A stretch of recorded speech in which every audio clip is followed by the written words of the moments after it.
All right, welcome back, everybody. This is the FatMike Chicago Sports Show. Thank you so much for everybody tuning in tonight. You guys are still chiming on in, but that's cool. But I want to make sure that I give thanks to all my sponsors tonight. Nick and Ivy Brewing. Jonathan Darin's joining me tonight from the Coldwell Banker Real Estate Group. He's going to be here with me the entire night talking stuff. We got the Megaplex out in Homer Glen. We also have August Doozer in his campaign running for 37th District for Illinois. Susie Sheehan in the State Farm Agency out in Lockport, Illinois. Mark Berardi Law. We also have White Oak Farm Venue, the Cupcake Bakery. We also have the Shack out in Lockport. It's a lot of good stuff, guys. We got a lot of these sponsors here. And I just wanted to say, without these sponsors, we are not able to do this show. So thank you to all those sponsors. We appreciate it. Thank you so much. And we are going live in 1, 2, 3, 4. You are listening to 1252 Sports Entertainment. Parental discretion may be advised.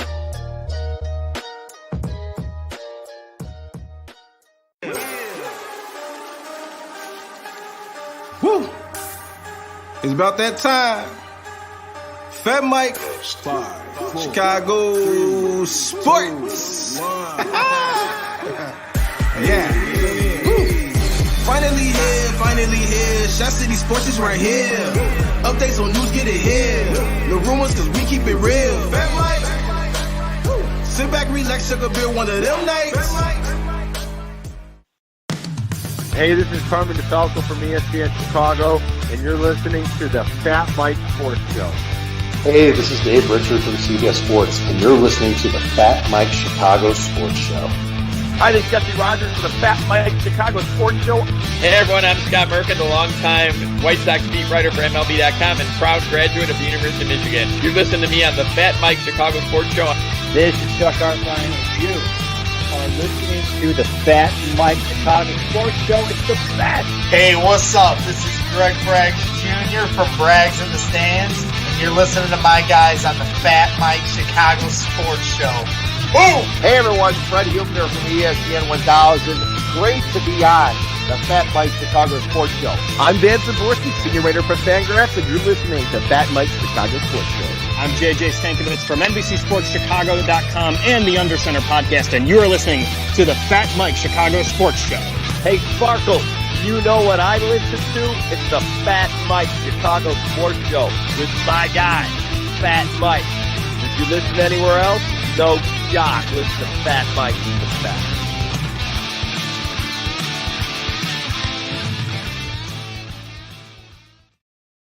What's up, everybody, and welcome back to the FatMike Chicago Sports Show. Here I am tonight, joined by an amazing sponsor of us here at 12-2, my guy, Jonathan Darin from the Coldwell Banker Real Estate Group. As you can see, that awesome flag right back here. John, say hi to everybody. Hey, everybody. How's it going? Thanks for having me, man. I really appreciate it. Yeah, thanks for joining us, man. It's going to be a good time. We got a lot to talk about. We're going to be talking some NCAA action. If you guys aren't watching the NCAA right now, you guys are fucking crazy, I'm telling you, because it's been absolutely nuts. Since Saturday, the last 10 days have been amazing. We're going to be talking the MLB lockout and all the bullshit that's going on with that. It's driving me nuts, John. It's killing me, bad, man. It's absolutely killing me. We're going to be talking about what our new GM said over here at the Chicago Bears. Ryan Poles saying, a lot of different things of how he wants to shape this football team. And we're also going to be talking about John and what he has going on over at the Jonathan Darin Real Estate Group. So let's get this party started. So, John. Yes. Did you see any of the NCAA action on Saturday? I did not. Oh, man, you're killing me. So, I do know that Yeah. Illinois is in the top 20. They are in the top 20. Illinois is killing it right now. Illinois is doing a good job. And I saw Kentucky win last night. So I just missed Sunday. Okay. All right. There you go. Okay. So Saturday was unbelievable, man. Saturday was absolutely unbelievable. On Saturday in the NCAA tournament, 7 of the top 9. So of the AP top 9 lost.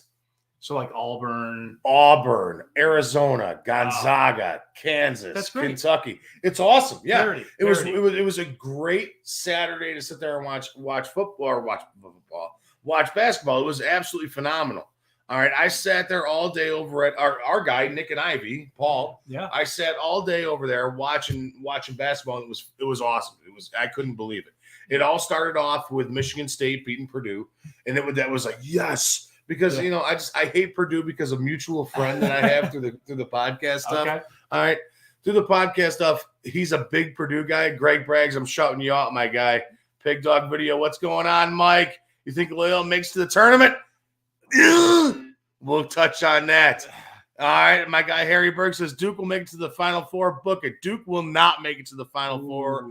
Book it, Harry Berg. That's our betting guy here at 1252. They will not make it to the Final Four. That's my prediction. Coach K's final year? I don't care. Come on. Don't care. He gets bounced early. I'm telling you. Duke does not have it. And I know my buddy, our guy Paul over at Nick and Ivy, he's a big Duke guy. Oh, is he? Yes, he is. Unfortunately, he's a big Duke guy, which is terrible. I don't know why. Do you think Illinois will make a run? I think Illinois has the possibility to make a run right now. In the Big Ten, they're sitting there. Right, I think they're above Purdue right now. They were tied with Purdue going into last night for that second spot after Wisconsin beat the brakes off of Purdue. They really didn't, guys. They really didn't. It was a lucky 3, bank 3 at that. But yeah, it was a great game. But no, dude. Okay, so this is. You and I grew up together, John. Oh, all right. I mean, seriously, we really did. We were yay high. You know what I mean?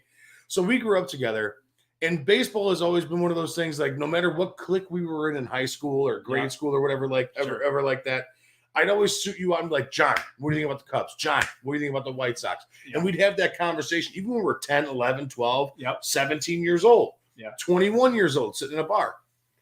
With no baseball this year, John, I have been nothing but gung-ho 100% on NCAA basketball, dude. It's been nuts. I got goosebumps thinking about it. Like I'm literally sitting here. I don't know if I can. I don't know if you guys can see it. They're there. They are there. Yeah. But the basketball this year, since it has been absolutely phenomenal. Watching the big name teams, it's such an open race. Watching Kansas, Kentucky, and Auburn and Gonzaga lose games like that, it's awesome. It's great. Yeah. I love the parity, right, in the college basketball, and I love the fact that these guys are out there playing every minute of every game, right? You watch the NBA, there's some good basketball there too, but it's not the basketball that you get in March Madness. Right. They play every second of every game. Right. Down to the wire. That 40 minutes is ridiculous. Yes. That 40 minutes in college basketball is nothing but the best, man. Yeah. I mean, it's nothing but balls to the wire. Like you said, it's always gung-ho 100% of the time. And a guy like you and I think March Madness, kind of those 2 full days of maybe working or not working. I don't work during that shit, man. I'm always working. So see, this guy's a workaholic. I don't work during anything. I just sit there and I watch sports. That's my job. But like what's going on now is like it's starting to become that like how you said, it's starting to become March Madness. Right. Before the tournament even kicks off. We got the NIT kicking off, the Big Ten tournament kicking off. With the ACC tournament kicking off, all these tournaments about to kick off this coming up week to see where these guys get placed. Right. And it's been phenomenal thus far, man. Right. It's been great. Anything can happen because there's so many teams in the mix. Right. Like, look at what happened last night. So, again, last night, another game. Wisconsin, right? Wisconsin and Purdue, okay. All right. Although Purdue had the better record, Wisconsin had more conference wins, so that's why they were first in the conference, and that was for the championship of the Big Ten of the regular season. But not only that, TCU, the Horned Frogs, an unranked team, beating Kansas. Now TCU has been on fucking fire their last 2 games. Let's be legit. Let's be 100% real. They knocked off Texas Tech on Saturday. Oh, it's a big win. They were number 12. Yeah. All right, and then they go out and beat number 6 or 9. I think number Still 6. Top 10 team. Number 6. Again, a top 10 team last night, and they knock off Kansas, the Kansas Jayhawks. Big win for TCU. Now get this. This is the best part about it all. This is what makes college basketball, man. It's a back-to-back TCU Kansas Jayhawks. TCU, they're going to play them now? They play them again tomorrow night, dude. That's going to be such a great game. Kansas going back to say, like, we got to get our revenge. Is TCU ranked? They are not ranked. So they this are is just unranked big, team.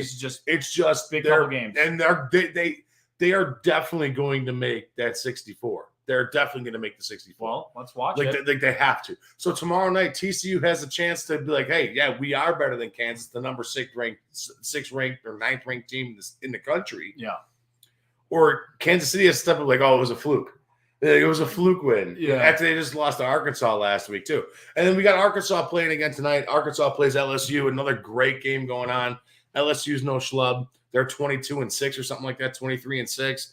And Arkansas just beat the brakes off of Kentucky last week with another good game where a guy literally showed his ass while a Kentucky player was actually shooting free throws. I didn't see that. Oh, in the stands. Yes, in the stands. Yeah. Guy just sitting there just like full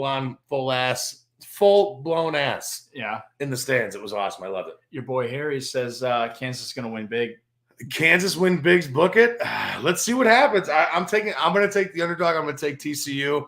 I like TCU. I like the Horned Frogs, baby. Horny Frogs. I like them.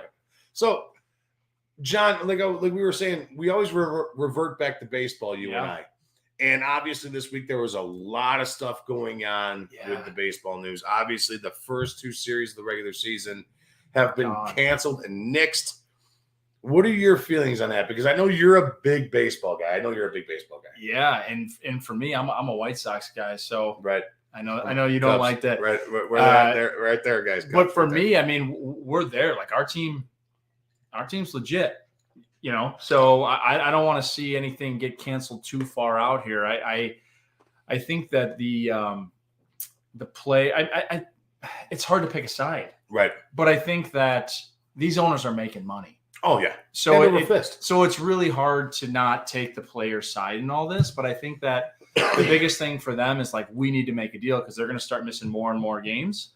And like, I just thought about it the other day when it was when March 1st hit, I was like, oh my God, pitchers and catchers have not reported. I'm so excited when that happens in February. Yes, dude. I know. Right. I'm always so excited when that happens. Being a catcher myself growing up, I was like, oh, it's super frustrating. I think they're going to figure it out though. I think that there's enough media presence around it that they're going to figure it out. It's just how long does it go? What are your thoughts? So, I mean, the thing I want to ask you before I answer that question, when do you think the baseball season actually kicks off?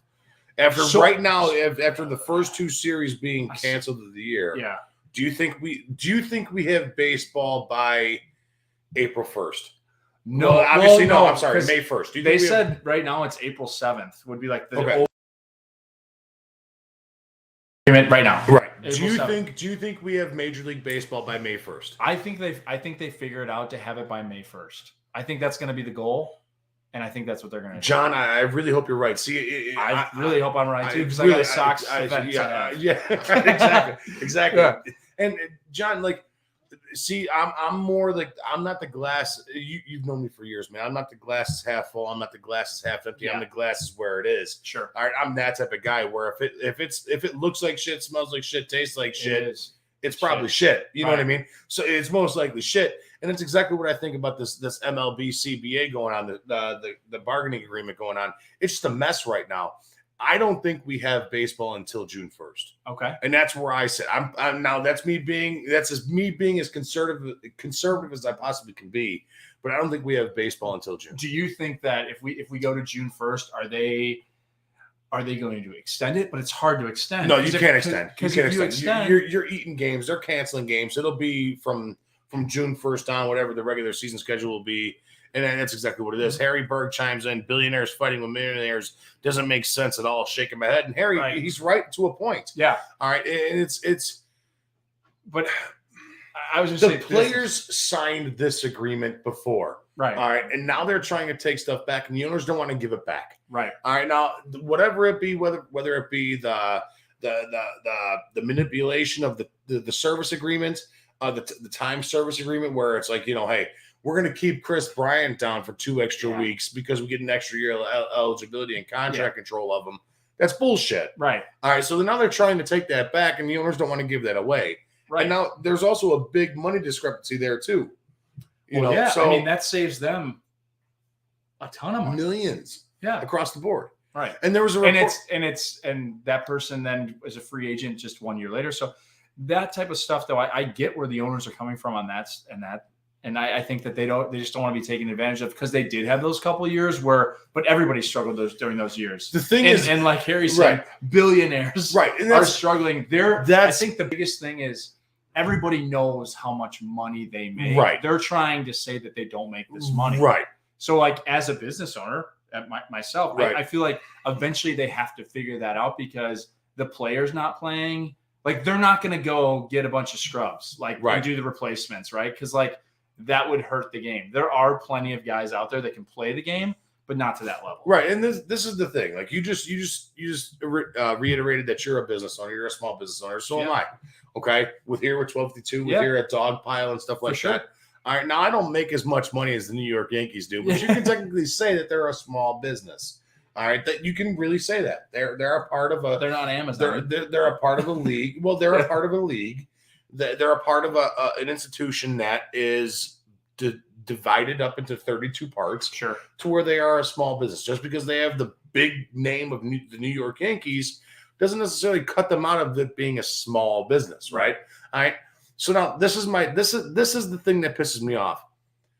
These quote unquote small businesses can't treat themselves like small businesses in this aspect of things. Right. You're still making billions of dollars. And you're worth that. Right. You're worth that. When I'm going to a ballpark and I'm paying $8 for a hot dog, $13 for a beer, $40 for parking, and then if I want to buy a hat, it's twice normal value that I would buy it over at fucking Lids. Right. I mean, there has to be some give and take here. Right. All right. Now the players, I understand their aspect where it's okay. They want the minimum, the player minimum to go up, which should be. I mean, I think it should be because these minor leaguers. I mean, listen, dude, I was never good to make it to the minor leaguers. The minor leagues. I was never good. All right. I don't know. You may have been. All right. But who knows? You know what I mean? Who knows? When it boiled down to it, would you be able to live off the wages that these guys are making that play for the Joliet Jackhammers? Would you be able to live off the wages that are playing for the Kane County Cougars? No, you can't. No, it's impossible to live off of unless your aspect and your dream and your aspect and your full-on intuition is to become a major leaguer to where you can give yourself all of 100% of yourself to that aspect. Yeah, you can't fucking do it, dude. It's impossible. Right. It's impossible. But I think what the general public and the general baseball fan struggles with is like these guys are still making even the minimums. They're making great money. Right. Not those leagues, but like if you're the bullpen catcher, you're making half a million bucks. Yes, exactly. So like that's the hard part on the other side of it. But I think ultimately the game is too good right now. I mean, it's long, but it's too good right now. They have a lot of good people in place. They have to figure this out. Well, and that's the other thing. That's the other argument that I have, and that's the only argument that I have for not only the players but also the owners as well. Every single one of the other four major league sports, hockey, basketball, football, and soccer, or whatever you want to call it, whatever you want to call the major four, they've all made changes. Yes. All right, drastic changes to the game to make it more viewable for the youth, make it more viewable to the occasional fan of the game. Yep. All right. And baseball hasn't done dick besides a time clock in the minor leagues, leading off extra innings at second base, like ghost runner. Get the fuck out of here. You got to make changes. Yeah. Now with the NFL, we've seen how many changes.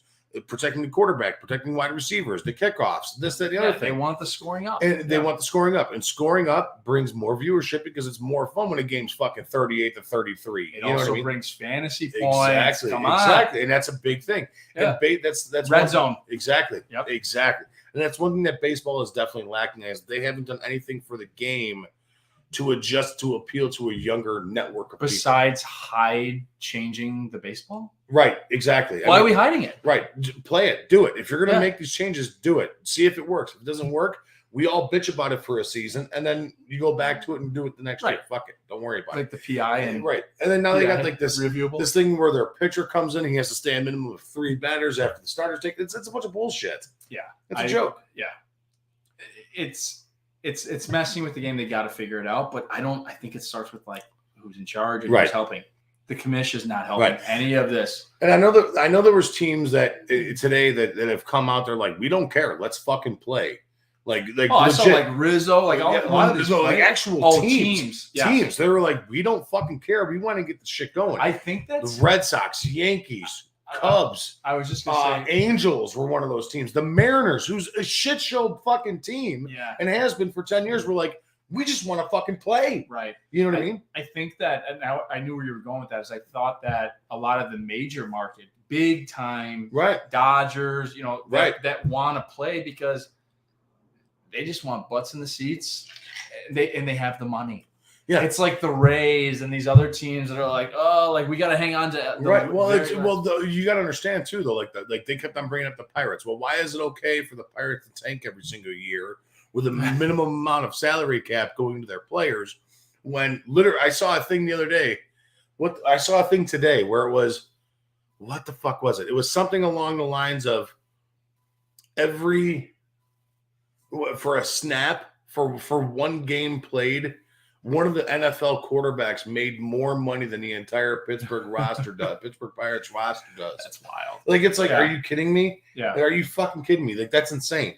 And like, you can't have that. No. You can't have that. All right. Bring a lottery in or something like that. You got to do something to change the game of baseball to where it makes it more appealing to the youth. Yep. That's the main thing. Yeah. And honestly, no, I'm not being. We'll get off the baseball topic here in a second. But that's one thing that really strikes me is this, John, is with baseball, the MLB. I think it also stems from way down the line. Yeah, and I mean that. Like when I'm talking, it's not minor leagues, it's not single A affiliate, it's not the Joliet Slammers, the Crestwood Flyers, or I think it starts at 9 and 10 years old. Little League. I seriously do, because the way travel ball has just completely engulfed Little League baseball. It's ridiculous. That's a topic. Parents. We could have a whole show on that. I really fucking could, man, because what it boils down to is parents. Right. Is that, I mean, I'm not a parent. You are a parent. Yeah. All right. But in 10 years, if your son's, if you think your son's the next coming of Derek Jeter and he doesn't make the fucking number one team, well, I'm going to start my own team. Yeah. You know what I mean? I'm going to start my own team. Yeah. And then, it's one of those, it's a snowball effect from down low.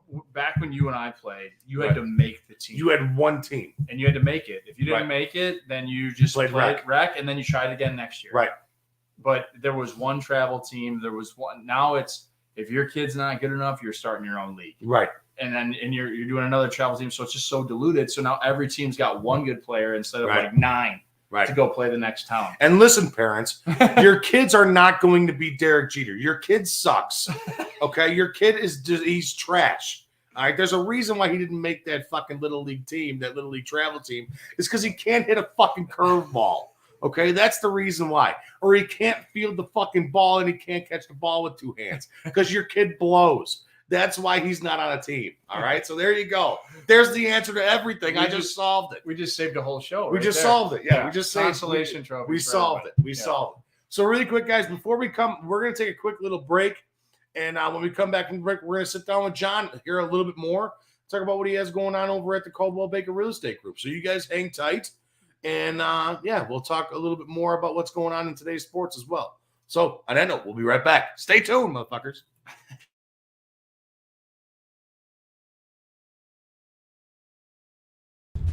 Hello, this is Paul from Nick and Ivy Brewing Company. We are located at 1026 South State Street in historic downtown Lockport, Illinois. We are very excited to be partnering up with the Fat Mike Chicago Sports Show as well as the 1252 brand because we are one of the few Chicagoland breweries that embrace sports and sports culture. Come in for a fresh brewed beer made right here in Lockport while catching the game of your favorite team. Stay for the live music that we have booked every weekend. Or just come for a cozy atmosphere to enjoy a good conversation with a friend, loved one, or complete stranger. Nick and Ivy makes you feel right at home no matter what the occasion is. Follow us on Instagram and Facebook by searching for Nick and Ivy Brewing Company. Visit our website for our up-to-date tap list or to go shopping on our online store at nickivybrewing.com. That's NIKIVY brewing.com. Come in today for a fresh brewed beer born and raised in Lockport, Illinois. Hi, I'm Jonathan Darin, licensed real estate broker with Coldwell Banker Real Estate Group in Homer Glen. Are you looking to buy or sell? Have you been disappointed in the past? The Jonathan Darin team with Coldwell Banker Real Estate Group focuses on providing you with a concierge level of service during the process of buying or selling. We are a service-oriented team with a fresh and professional approach to selling real estate. Our goal is to combine knowledge, skills, and passion to exceed our clients' expectations, and most of all, We truly care. We are a knowledgeable real estate team focused on offering expertise and innovative solutions for our clients. The Jonathan Darin team has 5 full-service real estate brokers and a dedicated full-time marketer servicing all of Chicagoland. We will customize a detailed plan around your timeline for a sale, purchase, investment, estate, or other needs. Real estate transactions can be stressful, but don't need to be. Let us handle it for you. Visit our website, homesbyjdt.com, or call 708-308-1938 today. Expect better in real estate. Choose the Jonathan Darin team.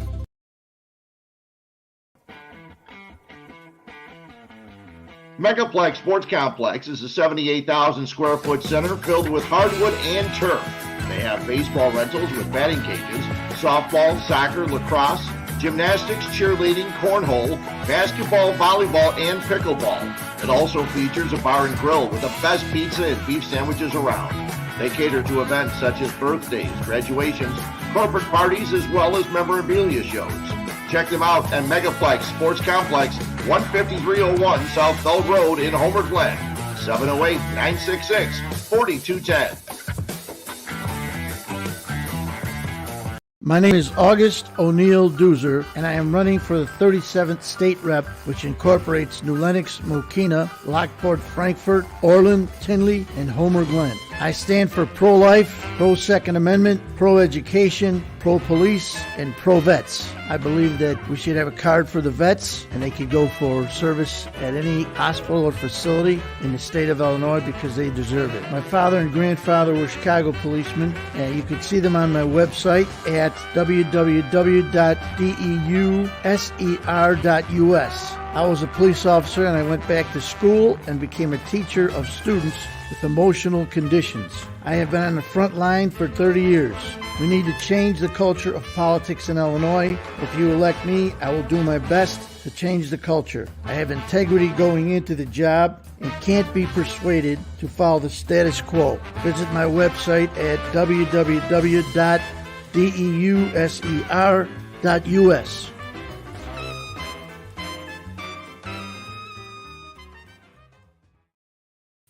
All right, so we're back.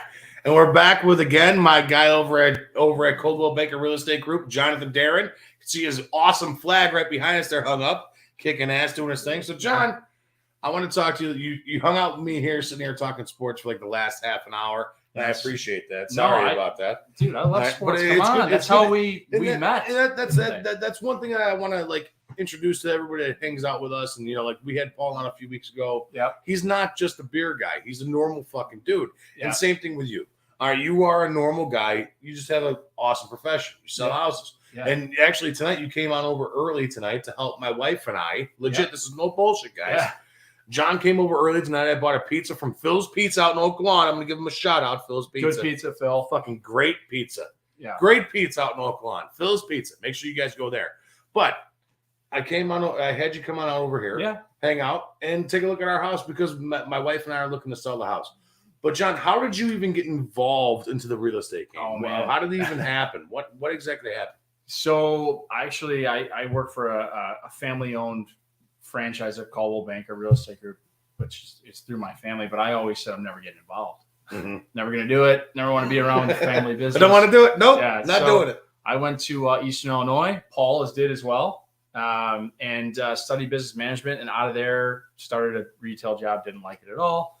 And then quickly said, hey, family business, can I just get something for the meantime, blah, blah, blah. Right. Started a internet leads department for them, Coldwell Banker Real Estate Group. And then quickly from there was like, no, the money's, and my passion would be in actually selling and helping friends and family. Right. Like do this, right. Not just like work in the back end. I actually want to do this for a living. So I kind of learned the business backwards. And then from there was able to build my business into creating a team.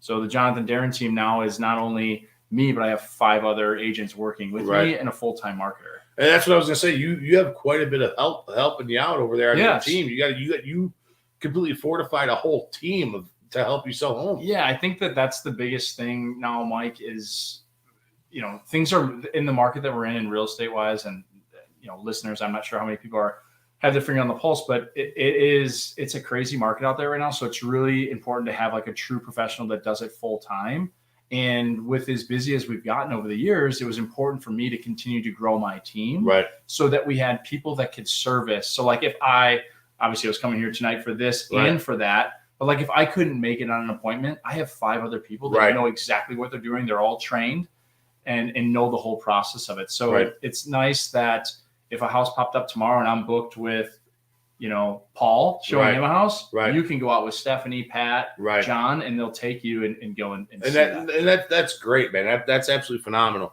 So like tonight, too, guys, just so you know, I've been bugging John for the last 6 months saying that I want to get the fuck out of Cook County. And that's a legit statement. That 100%, I'm being 100% transparent with you guys. And I've been like, hey, man, I want to get out of Northwest Indiana. And I want to get out of Cook County. I want to move out to Northwest Indiana. He's like, dude, I got a guy.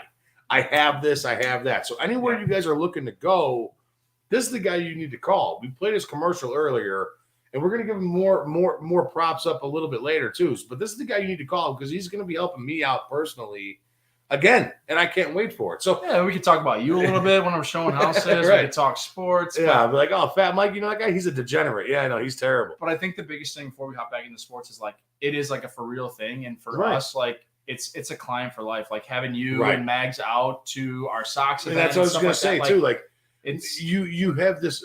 That's one thing I was just going to touch on too. Every year you do this. Oh yeah. So elaborate about that a little bit too. Tell us exactly what you do for your previous customers and your upcoming customers. Right. So we try to throw events throughout the year to get in contact. Because if every person I sold a house to said, "Hey, you want to come over and have a beer?" Mm-hmm. I would never be home and have no life. Right. So what we try to do is have. I can fill that role. Yeah.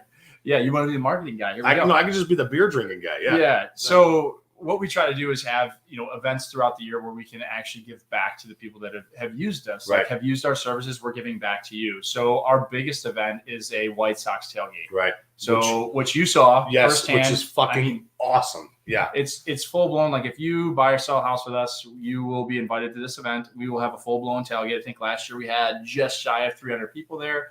We take care of the tickets, the hot dogs, everything before the game. Right. And then you have your ticket, you go in, and the rest is on you. But it's a day of fun. I mean, you don't even need to go to the game. No, exactly. To be honest, but we do, and we enjoy it, and it gives something that was my daughter's first White Sox game. My oldest. That's awesome. Yeah. Isn't that cool? Awesome. Yeah, that's cool. So just cool things like that. And we've seen so many people I've never been to a White Sox game, or I've never people that aren't even into sports, which wouldn't be this crowd. Right. But the people that aren't even into sports, it's something for them to do as a family. And then we get to see them. And not only that, though, John, but the party and this is again, it's unannounced, undone to you. Yeah. All right. But the White Sox have a really good thing going there where they make it family friendly.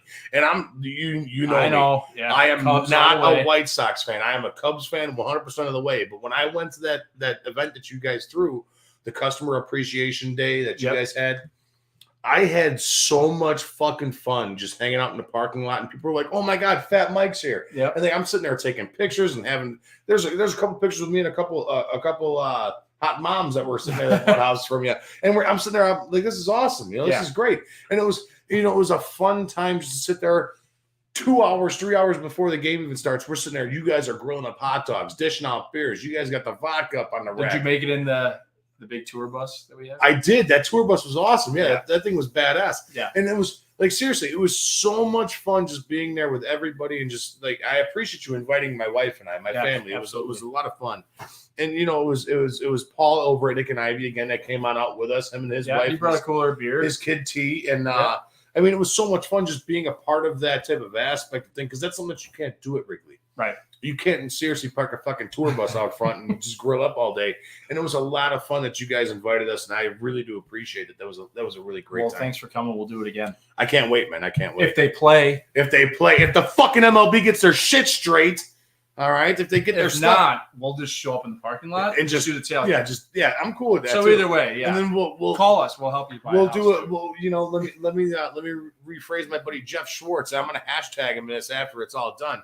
My buddy Jeff Schwartz, he's a part of 1252 here. Yeah. He's a great dude. Do you remember? Well, you don't remember. You and I don't remember. We just know the story of Disco Demolition. Okay, yeah. All right. Well, him and Steve Dahl, all right, Jeff Schwartz and Steve Dahl were the ones that orchestrated Disco Demolition at Comiskey Park. So they're in. Right. He's in. He'll be in. He'll come. He'll fly out just for shits and giggles to blow up some more shit at Comiskey. All right, what do they call the Cell? What the fuck is that stadium called now? It's Guaranteed Rate. Okay, there we go. Yeah. Yeah, Guaranteed Rate. There we go. They've switched their name so many times. Wrigley Field's been Wrigley Field since, I don't know, 1908. Yeah. So I mean, hopefully they don't have to wait so long to win. You guys keep on changing your team, your stadium name, but we'll figure it out. Yeah, hopefully you don't have to wait so long to win again. All right. So now we're on to the Bears news, guys. And Bears news, I loved what Ryan Poles said over his last presser. It gives it now a couple weeks ago when we hired Ryan Poles, and everybody was like, "Oh my God, this guy, Eberflus and Poles and yada yada yada." It was going back and forth. Like nobody was really set on it. Right? Yes. Like nobody was like, yeah, we got our guy. You know what I mean? I have that feeling too, but I did, but I still do. I feel like hearing him talk, I feel like there's just more honesty in the room. I feel like the last regime was just so like, this is great. Everything's roses when you know it's not. Right. Like, stop telling us it's roses. It's not. Right. Whereas now I just feel like there's a little bit more transparency. It's a former, offensive lineman. He's kind of like knows the game that way. I don't know though, Mike. What's your thoughts? Well, I mean, you literally just hit on the main point that I was going to talk about. Now the Bears. We all know that the Bears. I was on my guys' podcast a couple weeks ago, the Bear Down Report with Ryan Dangle and Brandon Shagru and J-Dub. These guys are fucking awesome. If you guys don't listen to those guys, listen to the Bear Down Report because they're fucking awesome. All right. But and I was lucky enough to be a guest on their show, and they had me on here talking about the same exact thing that we're talking about now. All right, what are you optimistic about? What are you pessimistic about? Like, what are you worried about? Okay, so and I was like, okay, listen, the Bears have notoriously been cheap. They're not going to hire the guy. They're not going to hire a guy of, I don't even want to say it, but they're not going to hire a guy of like Bill Belichick stature because they want to pay. They don't want to pay that money. Right. All right, so that's where I'm saying Bill Belichick because he's won this many Super Bowls. Right, so he can a proven winner, right? Right. All right, they're not going to hire that guy, but they will hire a new guy. We've seen it time and time before. Matt Nagy, Mark Trestman, John Fox after a Super Bowl win, after whatever. All right, we had who was the other shit stain that we had before those guys? Oh. Before them? Yeah, no. Well, it was Lovey. Lovey before that. It was Lovey, Trestman, John Fox, and Matt Nagy. All right, so could you rank those? Oh gosh, sweet Pete. All right, and then you can go. You can even go back to the GMs too. Phil Emery, and then Jerry Angelo was a part of that a little bit. But you could also go to with the last guy that we had, Ryan Pace. Yeah. All right, so it's one of those things where it's like I'm really touchy on it. But the thing that I like about Ryan Poles is what you exactly just said. He's a football guy, John. Yep. All right, he's played the game. Undrafted free agent for the Chicago Bears, offensive lineman, knows what an offensive lineman is supposed to look like, knows the game of football, and that's one reason why I like this kid. Right. All right, he's only a couple years older than us, man. Dude, I know. He's 35? He's a year older than us. Yep. All right, crazy. What the fuck is that? I mean, could you imagine being? I've always thought it'd be great sitting there playing med and be like, let me be the GM of the Bears. You know what I mean? Yeah. This kid's fucking living our dream. Yeah, he is. But I think just hearing that press conference that you and I were talking about, I just feel like he's got a staff around him too, which is big. We never heard about that with the last year. He's like, like a scout or here or there. Like this guy is like, I'm willing to delegate to people that know what the hell they're doing, rather than just like I know everything.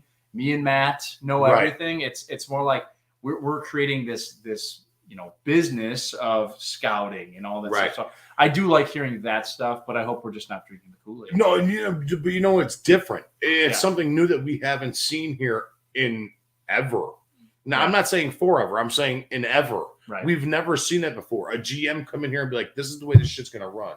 And that's why when the Bears passed on Chris Ballard for the Indianapolis Colts, I know we got a lot of prospects from the Colts with Eberflus, and a lot of their guys coming here on the defensive side of the ball. All right. Yeah. But that's one thing that I absolutely love about Chris Ballard from the Indianapolis Colts.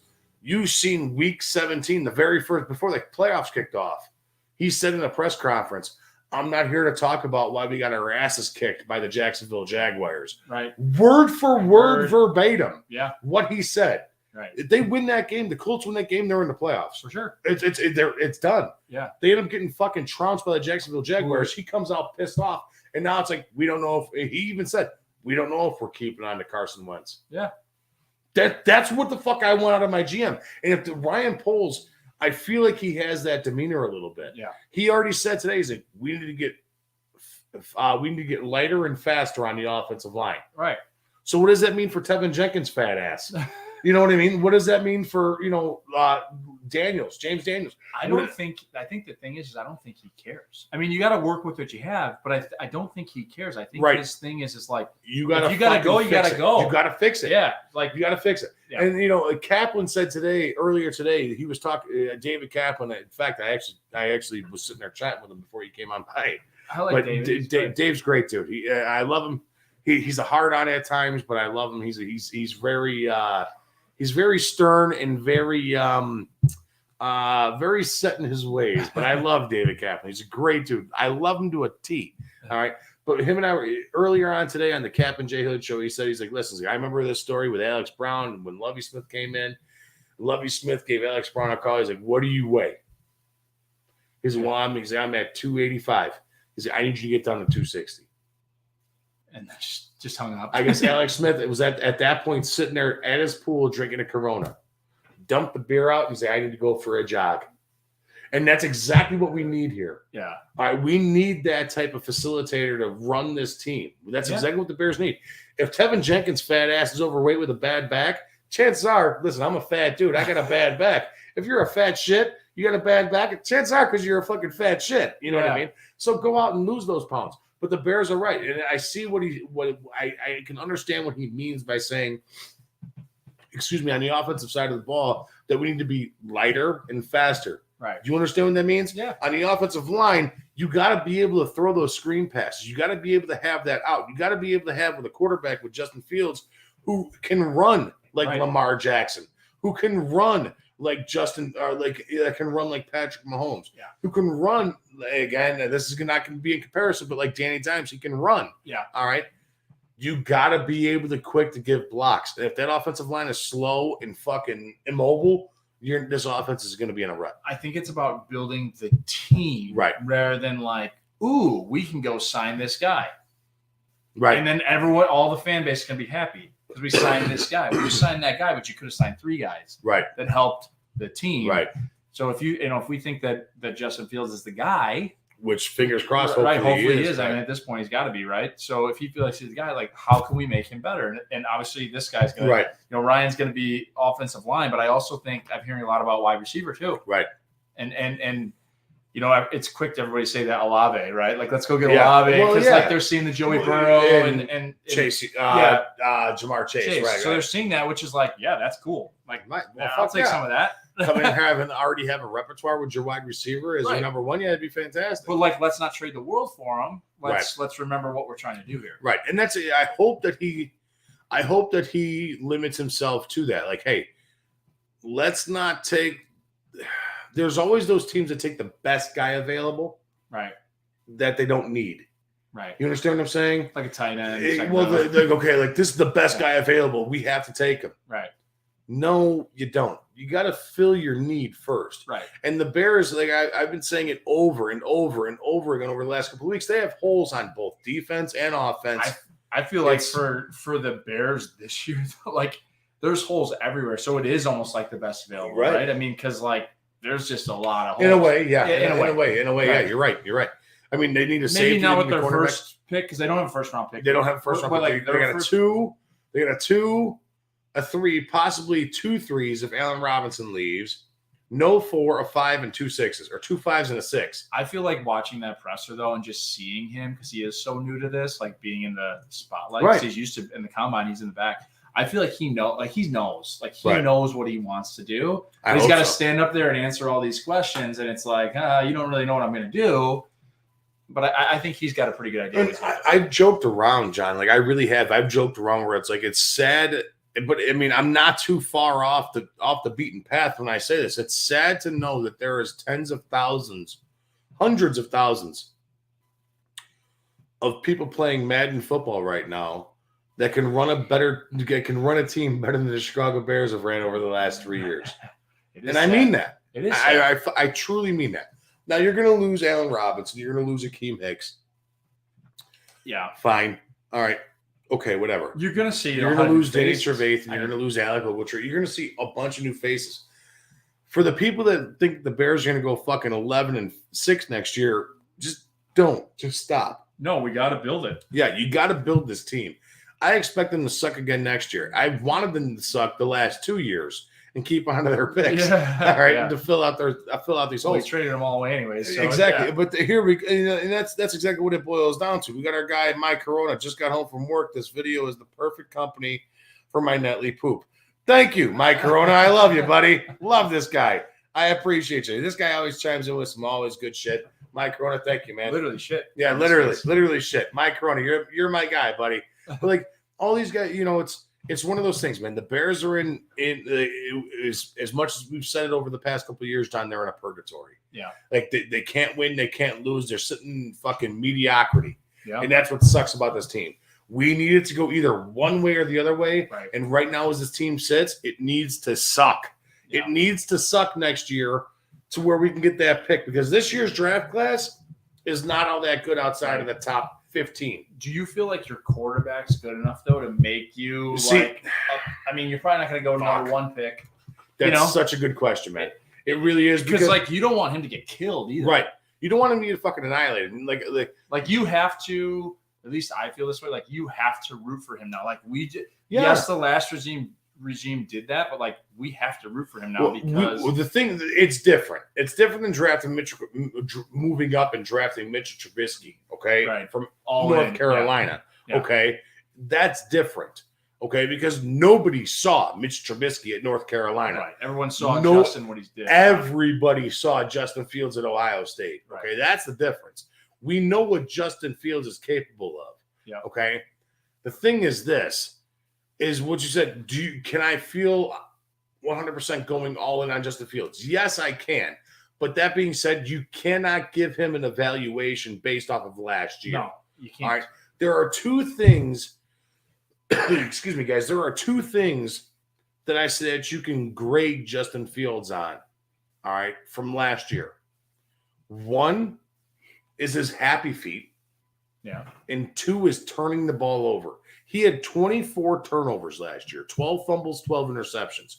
That's not good enough. No. All right, but you cannot give him a full-blown evaluation. Exactly. Yeah. You cannot give him a full-blown evaluation underneath the shit line that he was under. No Allen Robinson, Cole Kmet not being able to catch a fucking pass. It goes all over the place. David Montgomery being hurt, so that equals no run game, so on and so forth. It goes down the line. This year here is where you can actually grade Justin Fields. Well, you're going to have to, because these people it's his full year. Staff is in place. Right. They're not going anywhere in a year. Right. They're not. We're not the Houston Texans. Right. But they're not going anywhere. So he's going to be paired with these guys, and let's see what we do moving forward. And that's what we got to get to, man. And hopefully the Bears can figure this out. God, because listen, so. Dude, I'm a diehard Bear fan. I really am. I bleed fucking blue and orange to the point where it drives me nuts. It really does. Oh my God, John, it pisses me off. I know I watch your show. It pisses me off. So, guys, before we go here really quick, we got a couple more words from a couple more of our sponsors, and we're going to hop back in and give you the Tish segment, which is Today in Sports History. So we will be right back. You guys just hang tight, and we'll get right back to you guys. All right? Be good. My name is... Hey, Susie, thanks for hooking me up with the Fat Mike markdown on my insurance rates at State Farm. This is awesome. No, Mike. The Fat Mike markdown is not a real thing. I don't believe that for a second. Let me repay you the favor and tell you and all my friends about the Fat Mike markdown. Okay, well, that's just fine, considering that State Farm just gives everyone surprisingly great rates. You heard it here first, folks. So give Susie Sheehan over at State Farm Agency a call and ask for the Fat Mike markdown. It's the best. For the real deal, give us a call at 815-306-0184 or go to SusieSheehan.com to request a quote. My team at the Susie Sheehan Agency is here to help with all of your insurance needs for auto, home, and life. and we service Illinois and Indiana. Also, if you mention the Fat Mike Markdown, $10 will be donated to a local charitable organization through our Quotes for Good program in your name. Remember, that's 815-306-0184 or SusieSheehan.com. Thanks so much. Get on it, everybody. Woohoo! Real estate is hot right now, and you need an attorney to handle all of this. My guy, Mark Berardi, does this all day long. He's a straight shooter. There's no fancy language. He's just to the point. And he and his team get the deal done. There's no BS. He also does estate planning, trusts, wills, and power of attorney. He has great reviews up and down the board from a ton of happy clients. For him and his big team, they're all just down to earth and normal people as much as he is. You will not be disappointed you went with him. He's located in Homer Glen and New Lenox and handles real estate all over Illinois. There's no place too far, so give him a call today at 708-942-8030. Again, that's 708-942-8030, or look him up online at Mark Berardi and Associates.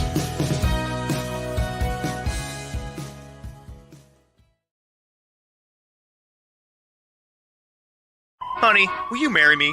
Yes, yes, yes! Let's get out of here. Come to Indiana's premier venue. Come to the farm. Come see all the wildlife. Come to White Oak Farm Venue in Michigan City, Indiana.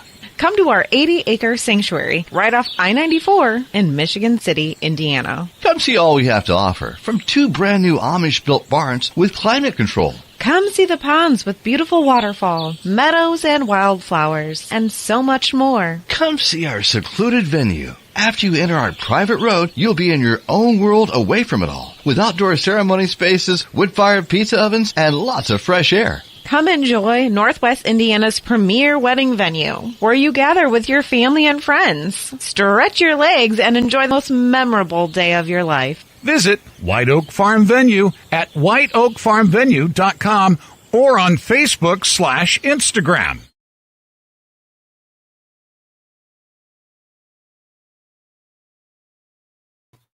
All right, and we're back. And during the break here, our guy Jonathan Darin from the Coldwell Banker Real Estate Group has asked me a couple of different questions that he wants to bring up. So we're going to call it Hot Take Wednesday. There we go. What do you want to call it? Hot take takes or? Yep, I got a couple for you. All right, so here we go. So let's get it going. Go ahead. Okay. Is Tom Brady staying retired? And if not, where's he come back? We'll start there. Is he coming out of retirement? I don't think he comes out of retirement. Okay. I think he's done. Okay, let's say he does. If he does come out of retirement, I think he goes back to Tampa Bay. Okay. Because I think the reason why is this. I don't know. That's tough. That's tough. He's had an old lineman retire on him. He's had AB get kicked out. He's had a bunch of Goodwin's probably gone. Yeah, Goodwin's probably gone. That's tough. But I mean, I would love to see it. I would love to see Tom Brady come back. I think if he comes back, he's plug and play San Francisco 49ers. Okay. They one more year for they get rid of Garoppolo. One more year for that guy, Trey Lance. Trey Lance. Yeah. Trey Lance, kind of see it from the GOAT. Yeah. That's a good team. That's plug That'd be cool, man. That'd be good really wide cool. Receivers. Listen, Tom Brady, I learned my lesson. There was one thing I know, a few of my buddies fucking hate Tom Brady. They can't stand him. Yeah. And I used to be one of those guys. I really did. Yeah. All the way up until that Super Bowl where he came back from 28-3. Yeah. All right. I used to be that guy. All right. I used to hate him. Yeah. And I remember sitting there at halftime. I was like, it's 28-3. And I called my buddy who's a big advocate of the show here. His name is Joe Bukovich. We call him Sloppy Joe around here. All right. My buddy Joe, I called him up. I was like, do not count Tom Brady out of this game. Yeah. He's like, you're out of your mind. You're fucking crazy. Blah, blah, blah. Do not count him out of this game. Sure shit, the guy comes back and wins the game. Yeah. You can't count him out. You can't. He's unbelievable, man. Yeah. He's unreal. It'll be interesting to see what he does. I would love to see. Second take. Aaron Rodgers back to the Packers. Yes or no? Yes. Yes.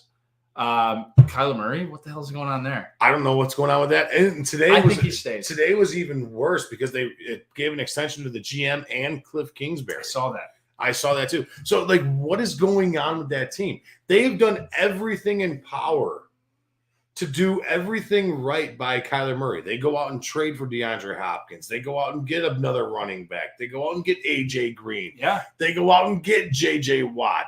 Like, what is going on here with Kyler Murray? Why is it Kyler Murray? Is it Kyler Murray? Or is it that he's just a prima donna? Yeah, maybe a little like bit. What is it? Like, do you see the Cardinals moving on? I don't think so, man. That's your number From one Kyler Murray. overall pick. Like the coaching So is staff. Josh Rosen. Yeah, that's true. Well, yeah, jeez. So, I mean, come on. Let's get real there. So is Josh Rosen. Yeah. I don't think so, though.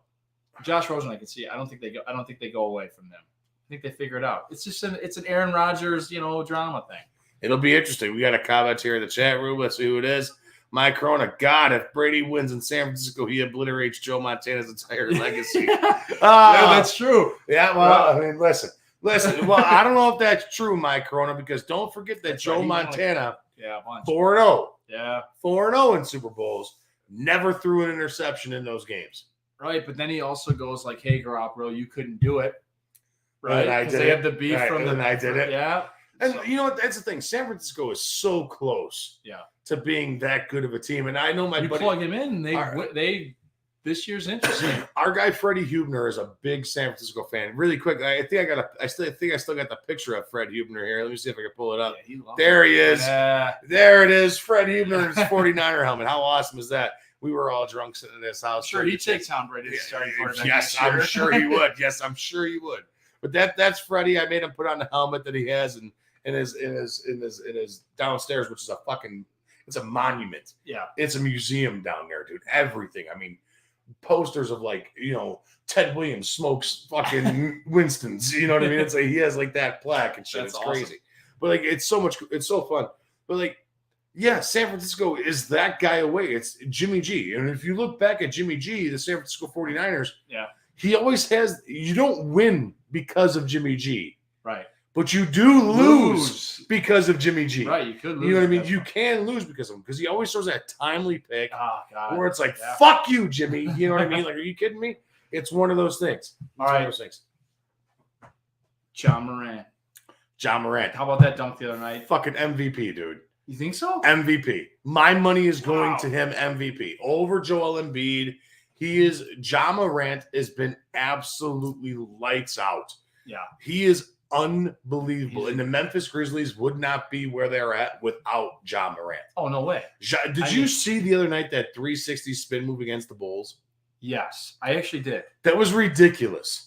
He was single-handedly just kind of trying to take that game over, and without him, and he did. Yeah, career high. And he did. Yeah, he did. Then I think the next night he scored drop 52. Yeah, and then fucking that dunk that he posterized against the Spurs with. That's unbelievable. Did you see the inbound pass before half? Did you see that? No, I didn't see that. Okay, the fucking guy is at the other end of the court. Throws. I mean, literally, Nolan Ryan's the basketball down court with 0.04 seconds left on the clock, John. Yeah. All right. John Morant catches the ball, fucking hits it up off to the side of the basket, off to the right of the basket, and nails it. Damn. Fucking nails it I did before not the see half. that. And then comes out in the second half and dunks over that fucking big gargantuan, Yeah. John Morant is Derrick Rose, but a better shooter. Yeah, Like, I agree. legit. I agree. And honestly, that's not me saying that. Yeah. That's me quoting our buddy Paul, our mutual friend Paul. Yeah. All right.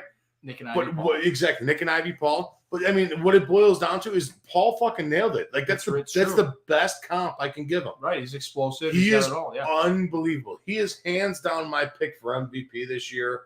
He has been lights out. He has been unbelievable. We got another comment here in the comment section. We got Mike I'm gonna fuck that up, Mike. It's Mike Fiorella. He's on the team. Mike He's on Jonathan Darin's team. Fiorella. Are the White Sox ever going to find a second baseman? Well, you just gave us your second baseman. So you just gave us Nicky Madrigal. You gave us Nicky two strikes. They'll find a second baseman. So that was going to be my last one, was a White Sox question. If we play baseball, which we will eventually, yes. How do you see that with the White Sox? I mean, they're close. I think they got to figure a couple things out, but they're close, man. The White Sox are like tough. look at the Braves, man. I mean, I guess anybody can win, right? Right. With like how that all played out. The Braves got hot at the right moment, and that's I think the White Sox were a little wore out at the end of the year. Not just wore out, but they weren't Their starting pitching didn't have the depth. Yeah, is what boiled down to the White Sox demise this postseason. Right. You had Giolito get smacked around for less than 2 innings in 2 games. Their starters didn't go anywhere. Exactly. And that's something that comes with experience and also getting the nerves out, shaking it out. You know what I mean? Yeah. That was a good question by Mike, though, because they do need to figure that out. They do. And you traded it away to try to go for it. Craig Kimbrell. Right. Yeah. So Craig Kimbrell, and you also have the dude from Seattle, the closer from Seattle. Well, we got him now, right? Well, when you had him last year, too. What the hell is his name? Colome? What the fuck is his name? That was the year before. You still have him, though, don't you? No, he was with the Twins last year. All right. Well, that was pretty much how Ryan Tavera. We got the 2 guys from the Cubs. Ryan Tavera. Yeah. The White Sox are there, man. The thing that I could say negative about the White Sox, this is the thing that I can say negative about the White Sox, is that they have a team full of DHs. They do. They do. They do. They do. And in the playoffs, you have to be able to pitch. You have to be able to pitch. Right. Exactly. And hitting the ball is fucking fantastic. Right, but you're not going to stay hot. You can't. The entire season. Hitting-wise. I'm one of those guys that hitting is contagious. Yep. You always see that guy. Look at the 05 White Sox. Jeff Blum hitting a fucking homer. But those guys pitched out of their mind. Exactly. The pitching was there. The White Sox this year, and granted, that was 2005. This year was 2021. It's a 16-year difference. Right. All right. And the game has changed dramatically over that 16-year span, where starters, if you get them through one time through the order, you got to yank them out at this point. Right. All right. Back then, you can leave Mark Burley in for 6 innings because he fucking battles it. Yeah. You can leave El Duque in there or Sweaty Freddie Garcia in there for 7 1/3. Right. You know, that shit changes over the time. The Sox don't have that guy that can really battle it out. They're not built off that pitching staff. They're not built off what those old guys have. Like those old, when I mean old guys, I mean those old veterans that grew up in that time term. Like that time term of pitchers like Justin Verlander, Clayton Kershaw, John Lester, a guy that can go out there and give you fucking 6 and battle it out. I think we thought we had that with Lance Lynn, and then it was just like he's playing the Astros. And I'm that was like so the worst glad that thing. you said that because Lance Lynn is that guy that can give you that. Right. He's that guy that Tony La Russa can count on. But not against the Astros. Not against the Astros, yeah. And the Astros fucking bop, dude. Yeah. I mean, they really do. They bop. But yeah, what I expect from the White Sox again this year, I think it's going to be a tighter race. Once baseball does kick off, it's going to be a tighter race. We saw the Twins fall off big time last year. We saw the Royals, be the Royals. But the team that's going to be surprising, and we saw hold on, what are they called now? Oh, I don't know. Spiders, Commanders?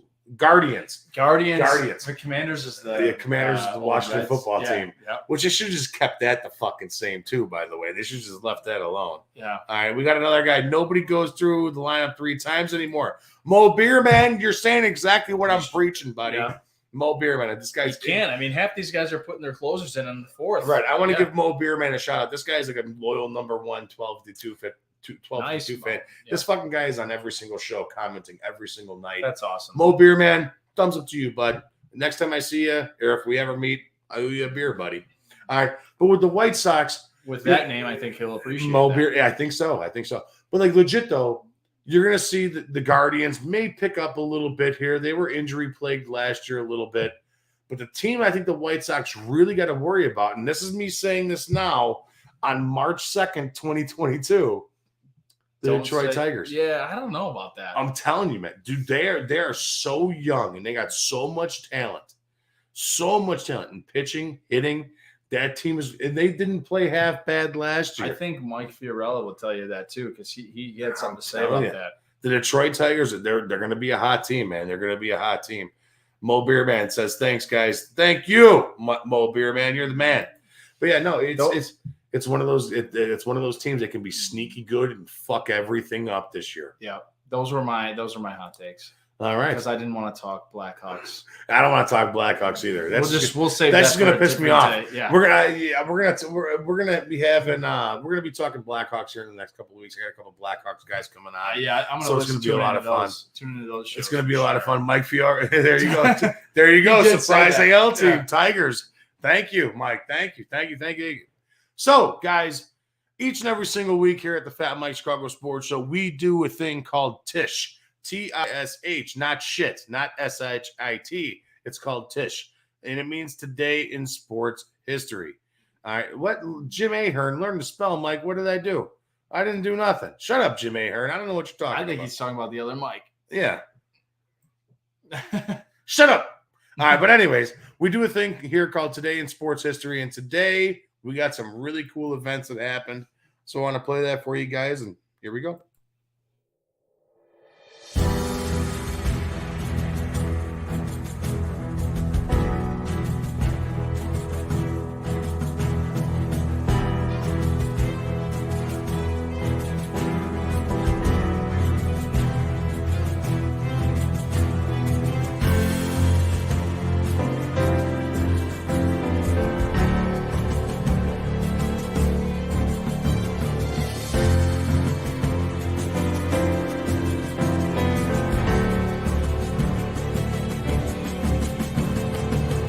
In sports history, there are records that are made to stand the test of time, and there are records that are meant to be broken.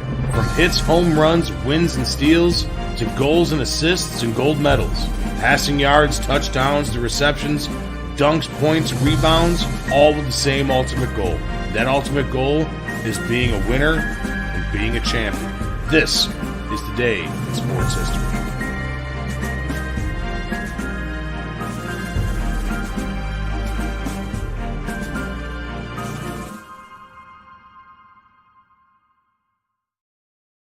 All right, guys. So today in sports history, there's a lot of good events that had happened.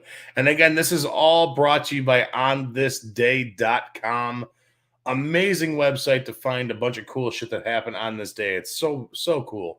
But we're going to go back and forth. John and I. He's been a part of the show the entire night. It's been a lot of fun having you on here, John. Thanks for having me. It's been a great time. I appreciate it. So, but here we go with the first one. Today in sports history on 1962. Philadelphia 76ers center Wilt Chamberlain scores 100 points.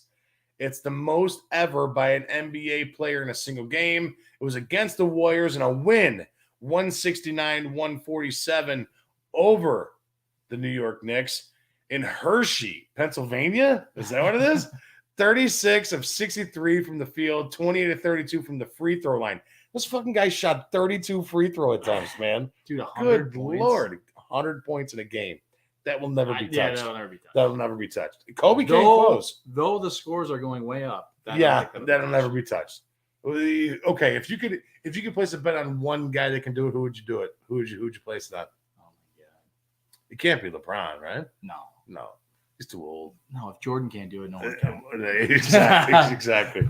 Good way to go off. Here you go, John. Here's a good one for you. So in 1966, the Blackhawks right wing Bobby Hall becomes the first two-time 50-goal scorer when he strikes in He strikes in a 5-4 win. Oh, against the Detroit Red Wings. I wonder if there was a couple fights in that game. I'm sure there was. I bet there was. There's definitely the. All right, so first two-time 50-goal scorer. First two-time 50-goal scorer, Bobby Hall in 1966. Damn. That's pretty crazy, right? Yeah. And you know what's a lot of goals. It's a shit ton of goals. 100 goals in 2 seasons? That's crazy. That's wild. That's nuts. It's crazy. Another good one. Hey, did you see that? Would that be his son? Brett Hall? No. Bobby Hall then. Did you see they kicked him off as an ambassador? Yes, I did. That's the same Bobby Hall. Okay. We're not talking Blackhawks talk. But that's a Blackhawks talk segment that we will discuss. Also in 1966, John Bellevue scores his 380th NHL career goal when Montreal ties Toronto 3-3 and moves him ahead of Ted Lindsay into the number 3 spot of all time behind Gordie Howe and Maurice the Rocket Richard. That's a good one, guys. That's a really good one. John, here's another good one for you right here. So 1969, Boston center Phil Esposito becomes the first player in NFL history to record 100 points in a season when he scores 2 in the third period goals. That's crazy, man. A lot of NHL talking. I know it's not late in the season right now for NHL. Yeah. I mean, there's still a lot of time to go. Yeah. But 100 points by this time in 1969, you're fucking putting up points, man. Yeah, you're I rolling. mean, what is the goalie at that point? A stick figurine? I mean, what are you doing? Are they even wearing no pants? mask, so I think they were just getting out of the way. Good Lord, man. Good Lord. This is another good one here. In 1986, Edmonton's Finnish right winger, Jari Kurri, scores 2 goals, including the overtime winnie to lead the Oilers in a 2-1 win over the Philadelphia Flyers, who I hate. Jari Kurri has 100 points for the 4th straight season. Wow. 100 points. With Jari Kurri. GWG. Listen, Jari Kurri was part of those old Edmonton Oilers teams where there was like Mark Messier, Wayne Gretzky. Yeah. Like, those, I mean, Jari Kurri is very underrated. Jari Kurri was a fucking stud. I don't know how you time. said that right. What, Jari Kurri? I would have been like, dude, Jari. listen, I'm a big-time puckhead. I'm a big-time puckhead. This is a good one for you here, man. Check this one out. All right, so in 1989, the New York Mets stars Keith Henderson and Daryl Strawberry. Hernandez. Oh, Keith Hernandez and Daryl Strawberry. I knew Right. that name. Come on. Famously near come to blows in front of the reporters and a TV crew at spring training. And then if you look, I remember this. If you look this up on Well, YouTube, not literally. I was right? one, Yeah, but we've I seen. was not even. Yeah, I Yeah. was. I don't think I wasn't even one. I wasn't even one yet. I was a couple days away from my birthday. Yeah. All right, but yeah, no, you could look this up on YouTube. And Daryl Strawberry looks like he's going to rip Keith Hernandez's fucking head clean off of his shoulders. Yeah. And you know, a lot of people say, a lot of people that I've talked to, I'm not going to drop names or name drop or anything like that, but a lot of people have said to me in this field of doing the podcast and stuff like that, that Keith Hernandez is a complete prick. Like they like he's just a fucking asshole. Yeah. And like from what I've seen of him on like the 86 documentary of the New York Mets and stuff like that, he seems like a nice guy. I don't believe it sometimes.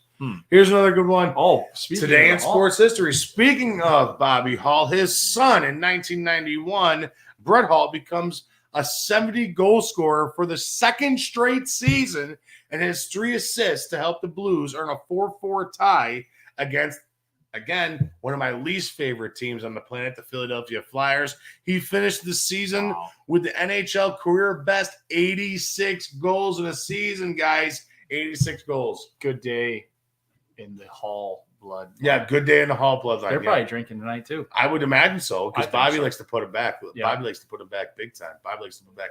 Here's another hockey one for you, John. There you go. All right. So in 1993, Mario Lemieux, this is kind of a sad one, undergoes his 22nd and final radiation treatment for Johns Hopkins lymphoma, and then joins the Pittsburgh Penguins in Philadelphia. Yep. And has a goal and assist in a 5-4 loss to the Flyers. So I got something to say about this, man. This is legit. In 1993, this one meant a lot to me because in 1993, I remember when Mario Lemieux came back to Chicago here at the United Center. It was after they had closed down Chicago Stadium, and my brothers and I, we went to that game. Okay, That's awesome. like it was all of us. When Mario Lemieux came back, we went to that. Going, We did not fucking miss it, right? Mario Lemieux had 2 goals and 2 assists in a fucking 5-2 win over the Blackhawks, and it's like the guy didn't even miss a beat. He was out for a year and a half. Yeah. All right, comes back and lights the fucking Hawks up with ease, and that's the team with Roenick, Savard, fucking Chelios, Eric Weinrich, Suter, all those cats. That was a good team. And he lit them up. It wasn't even fucking fair, dude. Mario Lemieux, honestly, if he did not get sick, may be the greatest hockey player of all time. Yes. Yes, for sure. For sure. We got a couple other ones here. Let's see here. There was one other one that I wanted to see. Here we go. This is a good one. Go ahead, John. Okay. 2004, Indianapolis Colts signed quarterback Peyton Manning to a 7-year, $98 million deal with $34.5 million signing bonus. Largest package to date in NFL. That's crazy. Can you imagine $34.8 million, $34.5 million signing bonus? No, but I'd Just love to to sign the dotted line. Okay, so what would you do with $34.5 million? Oh man, bull buy real estate, obviously. Yeah, well, see, you're an upstanding citizen. I'd be dead in a week. I'd be dead by Saturday. Yeah. Today's Wednesday. I'd be dead by Saturday. It'd be a yacht, bitches, and blow. Yeah, you'd be trying to drive the yacht after all this. It'd be a yacht, blow, boobies and the booze, the whole nine. I'd be dead in a week. And we got one other one here that we got to go to, and this is a good one here. I like this. In 2012, the NFL established the existence of a bounty program at the New Orleans Saints. 2009 through 2011, players given incentives to injure the opposition. Coach Sean Payton was suspended for the whole entire 2012 season. So, guys, there we go. That is today in sports history. Another crazy day in today in sports history. A lot of cool shit that happened. A lot of hockey talk, which is cool because, you know, as much as the Blackhawks suck, I still like watching hockey. Right. But it's hard to get into it, man. It's hard to get into it when we had the glory days, man. Glory days. We had the glory days. It's really hard. Right. It is tough, man. Like I said, we will be talking more puck. I'm going to try and get Scott Powers on with us here in the next couple of weeks. Cool. I'll be commenting on that show. Yeah, Scott Powers, great, dude. I'm going to try and get Pat Boyle on. Jim Cornelison has been on the show a few times with us here at 1252. Have him come on and talk puck. He's the guy that sings the national anthem. Jim Cornelison is one of the coolest people I've ever met in my life. By the way, guys, you guys want to do a cool hashtag Jim Cornelison for next Super Bowl for the national anthem. That's the hashtag that you guys got to do. Yeah, cool idea. Cornelison for Super Bowl. That's what you got to do. So on that note, guys, we're getting the fuck out of here. We've already run late. I gotta go home, man. Yeah, I got to make myself another drink, and I got to take a piss. So, guys, we're out of here. Thank you so much for joining us tonight. It's been a great time. Thank you again to all of our amazing sponsors that helped us out tonight. Nick and Ivy Brewing Company, Jonathan Darin and the Coldwell Banker Real Estate Group, the Megaplex out in Homer Glen, August Doozer, Susie Sheehan, Mark Berardi, White Oak Farm Venue, the Cupcakery Bakery, the Shack, the whole nine. Thank you guys so much. I really do appreciate you guys because without you guys, we are not able to do this show. So on that note, guys, we are out of here. I will see you guys next week. Make sure you guys tune in. The rest of the week, we got Bear Fans with a Brain coming up tomorrow night. We also have Friday nights, we have Harry the Greek. Hopefully, fingers crossed, hopefully he can give us some NCAA picks. He's been a little stressed out. Work's been kicking his ass. And then Saturday, we got Mike on the mic. Sunday, no David Schuster, but we do have Jacob Charnow coming back with the Hard Count Football podcast. So make sure you guys take care, stay tuned. And don't forget, we also have our newest show, the 3 Shots podcast on 1252. It's not sports, guys. It's just dick and fart jokes. That's all it is. And they're awesome. So make sure you guys stay tuned to that. And we will see you guys next week. You guys take care. Until then, peace out and go 1252.